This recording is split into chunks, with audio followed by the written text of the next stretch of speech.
म्हणजे ज्याप्रमाणे महाराष्ट्र शासनाने लाडक्या बहिणीचा विचार जो केलेला आहे त्याचप्रमाणे माझ्या लाडक्या वारकऱ्याचा सुद्धा विचार महाराष्ट्र शासन करत आहेत।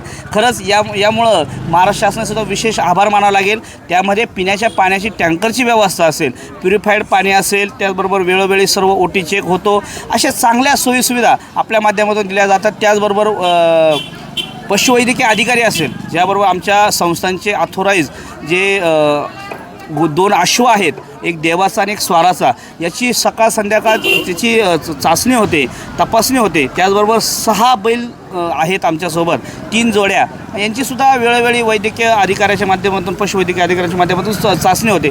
अशा अनेक सोयीसुविधा वारकऱ्यांकरता पिण्याचं पाणी असेल, वारकऱ्यांकरता चालण्यासाठी चांगला रस्ता असेल, हे चांगले। फक्त या निमित्तानं आपल्या माध्यमातून मी शासनाला एकच विनंती करेल का विश्वगुरू श्री संत निवृत्तीनाथ महाराज हे वारकरी संप्रदायाचे आद्यगुरू आहे आणि 10 मानाच्या पालख्यांमध्ये आपला 4था क्रमांक जरी लागत असेल तरी हा त्र्यंबकेश्वर ते पंढरपूर आपला हा पालखी मार्ग राजमार्ग व्हावा, निवृत्तीनाथ महाराज राजमार्गाने जावेत, ही सर्व वारकऱ्यांची तळमळीची अपेक्षा आहे आणि ही शासनाने पूर्ण करावी, ही माझी एक माफक अपेक्षा म्हणून शासनाच्या दरबारी मी प्रस्ताव ठेवेल। शासनाने लवकरात लवकर यात विचार करून सर्व वारकऱ्यांच्या सोयीसुविधेसाठी हा पालखी मार्ग करावा, हे आपल्या माध्यमातून सरकारला नम्र विनंती करेल।